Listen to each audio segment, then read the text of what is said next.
आतापर्यंत आपण maths scorer या चॅनलवर स्टेट बोर्ड मॅथमॅटिक्सच्या मॅथ्स 1 आणि मॅथ्स 2 या दोन्ही टेक्स्टबुक मधील सर्व टॉपिक्सचे व्हिडिओज पब्लिश केलेले आहेत आणि आता तुमची बोर्ड एक्झाम जवळ आलेली आहे ते लक्षात घेऊन त्यातील क्वेश्चन नंबर 5 जो क्रिएटिव्ह क्वेश्चन्स साठी आहे त्याच्यामध्ये काही ओपन एंडेड क्वेश्चन्स येतात। तर या टाइपचे प्रश्न आता आपण डिस्कस करत आहोत चॅप्टर वाईज। आज आपण पायथागोरस थिअरम या चॅप्टर मधील creative questions and open ended questions पाहणार आहोत। क्रिएटिव्ह क्वेश्चन्स म्हणजे काय? यामध्ये अशा क्वेश्चन्सचा समावेश केला जातो की समजा तुम्ही पायथागोरस थिअरम शिकलेला आहात तर तो आपल्या डेली लाईफ मध्ये आपण वेगवेगळ्या ठिकाणी कसा वापरतो हे पाहण्यासाठी काही प्रश्न तुम्हाला दिलेले असतात। बघा question number 1, Ramesh goes 24 kilometre to south. आता हे साउथ, नॉर्थ, ईस्ट, वेस्ट या ज्या आपल्या डायरेक्शन्स आहेत त्या अगोदर फर्स्ट आपण समजून घेऊ। बघा या एकमेकांना परपेंडिक्युलर आहेत हे लक्षात घ्यायचंय आपल्याला। 90 डिग्रीचा अँगल आहे त्यांच्यामध्ये। आपल्याला वरच्या बाजूला नॉर्थ, खाली साउथ, इथे वेस्ट आणि इथे ईस्ट या डायरेक्शन्स आपण सुरुवातीला लक्षात घ्यायचे आणि त्याप्रमाणे आपण जाणार आहोत। बघा Ramesh goes to 24 kilometre to south. समजा मी या फिगर मध्ये ए हा स्टार्टिंग पॉइंट आहे फॉर रमेश।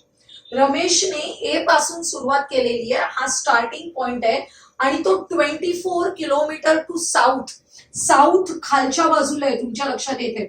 जर हा ए असेल, स्टार्टिंग पॉइंट असेल तर ए पासून खालच्या बाजूला साऊथला गेलेला आहे तो, म्हणजे खालच्या बाजूला 24 किलोमीटर। हा ॲरो दाखवलाय बघा मी डायरेक्शन दाखवण्यासाठी। त्यामुळे साऊथला तो 24 किलोमीटर गेलेला आहे। अँड टर्न्स, त्यानंतर त्याने टर्न घेतलेला आहे कुठे? Goes to waste. वेस्ट म्हणजे या डायरेक्शनला, त्यामुळे बी कडून तो इकडे सी कडे आलेला आहे, टर्न घेतलेला आहे। किती किलोमीटर गेलाय तो? 10 किलोमीटर गेलेला आहे। त्यावरून आपल्याला काही क्वेश्चन्स लिहायचे। From the given information draw a proportionate figure. हा जो शब्द आहे ना प्रपोर्शनेट, हा फार महत्वाचा आहे। बघा तुम्ही आपल्या भारताचा नकाशा बघत आहात, त्या भारताचा नकाशा तुमच्या पाठ्यपुस्तकात असलेला नकाशा किंवा इथे माझ्या मागे आहे असा नकाशा, हे नकाशे जरी आकाराने लहान मोठे असले तरी ते कसे असतात? प्रपोर्शनेट असतात। त्यांच्यामध्ये एक विशिष्ट स्केल फॉलो केलेलं असतं। तसंच एक विशिष्ट स्केल लक्षात घेऊन आपल्याला प्रपोर्शनेट फिगर काढायचे। आता तुम्ही किलोमीटर दाखवू शकत नाही, ते तुमच्या पट्टीवरच्या सेंटीमीटरवर तुम्हाला दाखवायचंय। सेंटीमीटर जरी वापरलं तरी तुम्ही 10 सेंटीमीटर आणि 24 सेंटीमीटर काढायचं म्हटलं तर तुमची आकृती खूप मोठी होईल। मग त्याप्रमाणे एक तुम्ही छोट स्केल लक्षात घ्यायचंय की काय दाखवाल तुम्ही। आता समजा तुम्ही 2 सेंटीमीटर घेतलेलं आहे, म्हणजे असं मी प्रमाण घेते बघा, 1 centimetre is equal to 5 kilometre. 1 centimetre is equal to 5 kilometre. तर तुम्हाला 10 किलोमीटर काढायला किती सेंटीमीटर काढावे लागतील? 2 सेंटीमीटर्स काढावे लागतील। आणि नंतर 26 किलोमीटर काढायचे। जेव्हा 26 किलोमीटर काढायचे तर अप्रॉक्सिमेटली तुम्ही काय करणार आहात? 24 किलोमीटर काढायचे तर अप्रॉक्सिमेटली तुम्ही याच्या 5 टाइम्स काढणार आहात, म्हणजे 5 सेंटीमीटर तुम्हाला काढता येईल। लक्षात येईल? असं एखादं विशिष्ट प्रपोर्शन घेऊन तुम्हाला फिगर काढायची आहे, हे लक्षात घ्या। तशीच मी प्रपोर्शनेट फिगर काढलेली आहे। त्यानंतर सेकंड सांगितलंय, if the starting point and end points are joint then which type of triangle we get. Starting point होता ए आणि एंड पॉइंट आहे सी, या दोघांना जॉईन केलं आपण। असं जॉईन केल्यानंतर कोणत्या टाइपचा ट्रायंगल मिळालेला आहे? It is a right angle triangle. असा राईट अँगल ट्रायंगल का मिळाला? कारण या ज्या सर्व डायरेक्शन्स आहेत त्यांच्यामधला अँगल 90च आहे, हे आपण लक्षात घ्यायचंय। त्यामुळे it is a right angle triangle. तेच आपण लिहितोय, if the starting point and the end point are joint we get a right angle triangle. आता नेक्स्ट क्वेश्चन आहे, at last how far is he from the starting point. Ramesh जो आहे तो starting point पासून आता किती दूर गेलेला आहे? तो सी पर्यंत पोहोचलेला आहे। तर what is the distance between A and C? A and C मधलं डिस्टन्स काढायचंय, डिस्टन्स AC काढायचंय. हा राईट अँगल ट्रायंगल आहे, त्याच्यामध्ये angle B is a right angle, then AC is the hypotenuse of the triangle. आपल्याला length of the hypotenuse काढायची आहे. Remaining two sides are known, then we can use Pythagoras theorem. Therefore, by using Pythagoras theorem, AC square is equal to AB square plus BC square. AB ची value आहे 24, BC ची आहे 10. 24 square 576 plus 10 square आला 100, addition झाली 676. Taking square root of both the sides, AC is equal to 676 चा square route येतो 26. आपल्याला final answer लिहायचंय, he is 26 kilometre far from the starting point. तो किती किलोमीटर दूर आलेला आहे? 26 किलोमीटर दूर आलेला आहे. लक्षात येते? असे सोपे प्रश्न तुम्हाला यामध्ये येतात. Next question, using 8 square minus 7 square is equal to 15. Draw a square of area 15 square centimetre. आपल्याला काय करायला सांगितलंय बघा, हे रिलेशन यूज करायचंय आणि त्याचा आधार घेऊन असा स्क्वेअर काढायचे की ज्याचा एरिया 15 स्क्वेअर सेंटीमीटर आहे.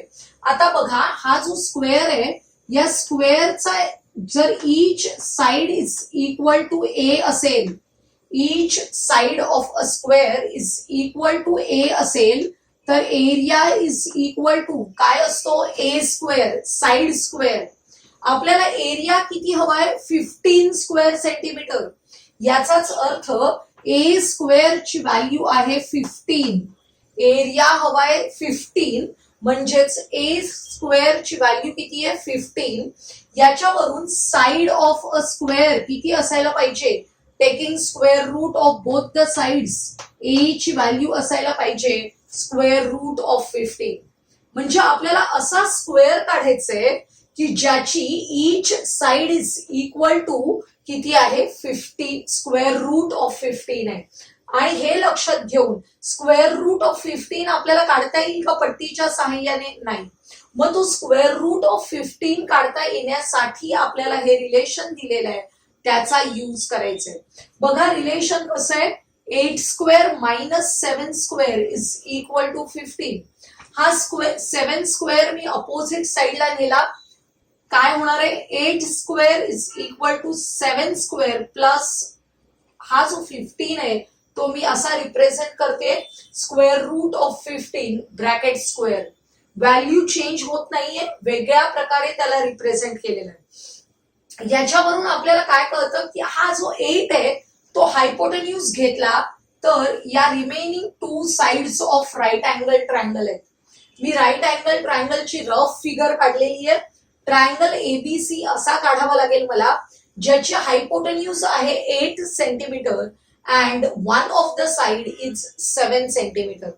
असा राईट अँगल काढला की आपोआप ही जी थर्ड साइड मला मिळणार आहे ती किती मिळणार आहे? Square root of 15. आणि मग या साइडची लेंथ जेवढी आहे तेवढाच मी स्क्वेअर काढू शकते, त्याच लेंथची साइड घेऊन स्क्वेअर काढू शकते. बघा, म्हणजेच we have to draw a right angle triangle with hypotenuse 8 and other side 7. काढायला सुरुवात करूया. आपल्याला साइड अगोदर काढून घ्यावी लागेल बेस 7 सेंटीमीटरचा. आता मी 7 सेंटीमीटरचा जो बेस आहे तो काढून घेते. थोडी मोठी फिगर येणार आहे, लक्षात घ्या, तुम्हाला दिसेल अशी काढण्यासाठी मी 7 सेंटीमीटरचा बेस असा चांगला मोठा घेते. हा 7 सेंटीमीटरचा बेस काढलाय बघा. या बेसला नाव देऊया आपण BC. BC is the base of the triangle whose length is 7 centimetre. आता आपल्याला काय काढायचंय? हायपोटेन्यूज 8 सेंटीमीटर काढायचंय. पण अगोदर राईट अँगल ट्रायंगल आहे म्हणजे अँगल बी जवळ मला 90चा अँगल काढायचा आहे. बघा, मी प्रोट्रॅक्टर यूज करू शकते आणि 90चा अँगल काढायचा अगोदर. आणि हा जो 90चा अँगल काढणारा रे आहे तो आपण काढून घेऊया, म्हणजे आपल्याला त्यावर हायपोटेन्यूजचा आर्क करता येईल. हायपोटेन्यूज किती आहे? 8 सेंटीमीटर. आता कंपास घ्यायचे. कंपास मध्ये आपण 8 सेंटीमीटर डिस्टन्स घ्यायचे. कंपास मध्ये आपण 8 सेंटीमीटर डिस्टन्स घेतलेला आहे. बघा या सी वर मी कंपास ठेवते आणि 8 सेंटीमीटरने असा आर्क काढते. जेव्हा मी हा 8 सेंटीमीटरने आर्क काढते तेव्हा मला हा ए मिळतो आणि ए आणि सी जॉईन करणारे तो होणार आहे माझा हायपोटेन्यूज ऑफ अ ट्रायंगल. बघा ए अँड सी जॉईन केलेला आहे तो काय मिळालेला आहे hypotenuse of a triangle which is equal to 8 centimetre. आणि जेव्हा हा 8 असेल हा 7 सेंटीमीटर असेल तेव्हा ही साइड आहे ती आपोआपच किती आहे स्क्वेअर रूट ऑफ 15 सेंटीमीटर. आता मला स्क्वेअर रूट ऑफ 15 सेंटीमीटर चा स्क्वेअर काढायचे. Each side is equal to square root of 15 असणार. काय करायचं बघा ही ए बी आहे. अगोदर तुम्ही इथे काय काढून घ्या नॉर्मल आपला एक सेगमेंट काढून घ्या. या सेगमेंटवर मी इथे एक पॉइंट घेते विच इज पी. आणि आता कंपास मध्ये या बी पासून ए पर्यंतचं डिस्टन्स घ्यायचंय. कंपास मध्ये मला काय घ्यायचंय बघा बी पासून ए पर्यंतचं डिस्टन्स घ्यायचंय which is equal to square root of 15. हे डिस्टन्स मी एकदा घेऊन ठेवलेलं आहे. या पी वर कंपास ठेवलाय आणि पी वर कंपास ठेवून अशा प्रकारे आर्क केलेला आहे. कंपास मध्ये माझ्या डिस्टन्स होतं स्क्वेअर रूट ऑफ 15 म्हणजे हा स्क्वेअर रूट ऑफ 15 ची एक साइड मला मिळाली आहे. आता मला काय करायचंय 90 चे अँगल काढून घ्यायचे. बघा या इथे अशा प्रकारे तुम्ही या खालच्या साइडवर हा बेस ऍडजस्ट करायचे आणि बेस ऍडजस्ट करून इथे आपल्याला अशा पद्धतीने काय काढायचे रे काढायचे विच इज परपेंडिक्युलर. तसाच आपल्याला इथे सुद्धा काढायचे. बघा इथे सुद्धा या क्यू वर काढायचे. खालचा बेस ऍडजस्ट करणं महत्वाचं आहे या खालच्या रेवर. आणि नंतर आपण इथे परपेंडिक्युलर रे काढतोय. थोडस बाजूला गेलंय बघा. अशा प्रकारे तुम्ही परपेंडिक्युलर रे काढणार आहात आणि हा जो परपेंडिक्युलर रे काढलेला आहे त्याच्यावर पुन्हा कंपास मध्ये किती डिस्टन्स घ्यायचे स्क्वेअर रूट ऑफ 15. मगाचं डिस्टन्स जर तुमचं व्यवस्थित असेल तर त्याला बदलू नका. स्क्वेअर रूट ऑफ 15 हे डिस्टन्स मी कंपास मध्ये घेतलेलं आहे. या पी वर कंपास ठेवतेय आणि पी वर कंपास ठेवून इथे स्क्वेअर रूट ऑफ 15 ने आर्क करते. त्याचप्रमाणे इथे सुद्धा मला स्क्वेअर रूट ऑफ 15 ने आर्क करायचे. असा आर्क केल्यानंतर काय होणार आहे बघा हे 2 आर्क्स मला मिळाले.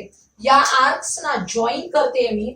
आपल्याला मिळेल स्क्वेअर मिळेल. बघा हे 2 आर्क्स आहेत त्यांच्या वरच्या बाजू मला जॉईन करायचे आहेत की ज्या योगे पी क्यू आर एस अशी नावं दिली मी. हा पी एस किती घेतला होता square root of 15. Q R किती घेतला होता स्क्वेअर रूट ऑफ 15. लक्षात येत आहे. आणि हे जर आपण परपेंडिक्युलर काढलेले आहेत तर इट इज अ स्क्वेअर. हा जो स्क्वेअर रूट ऑफ 15 आहे तोच इथे असणार आहे. म्हणजे all the 4 sides of quadrilateral P Q R S are equal which is equal to square root of 15. म्हणजे side of a square is equal to square root of 15 centimetre. आणि जर side एवढं असेल तर एरिया ऑफ स्क्वेअर किती असणार आहे बघा. Area of square is equal to square root of 15 square which is equal to 15 square centimetre. अशा प्रकारे आपल्याला हा quadrilateral P Q R S मिळालेला आहे which is a square having side square root of 15 and area is equal to 15 square centimetre. Next question. Suppose m and n are any 2 numbers. आणि ते कसे 2 numbers आहेत इथे दिलंय. m and n are natural numbers where m is greater than n. हे लक्षात घ्यायचंय.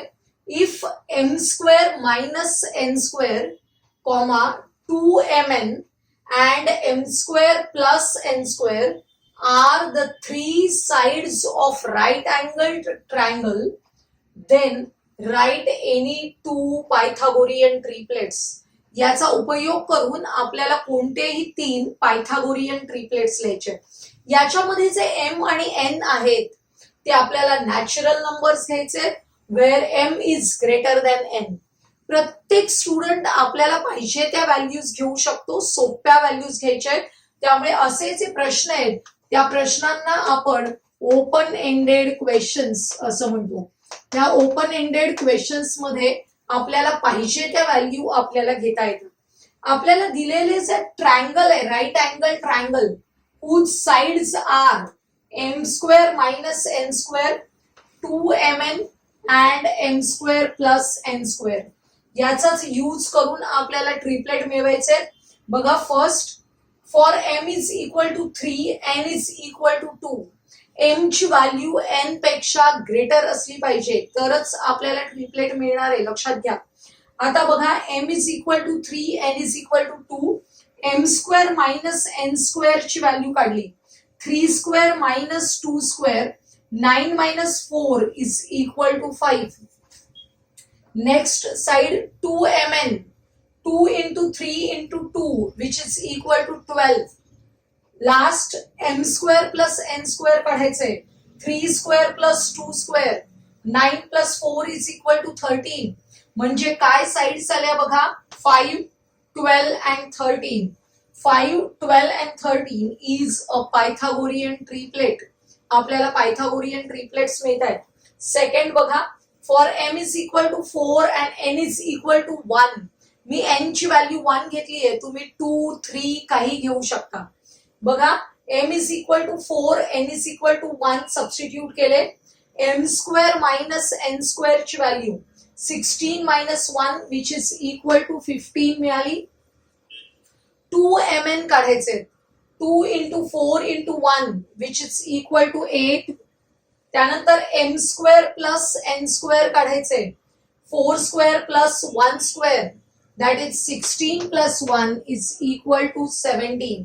म्हणजेच काय पायथागोरियन ट्रिपलेट मिळालंय बघा. सर्वात लहान साइड मी अगोदर लिहिली आहे, 8, 15 and last 17 is a Pythagorean triplet.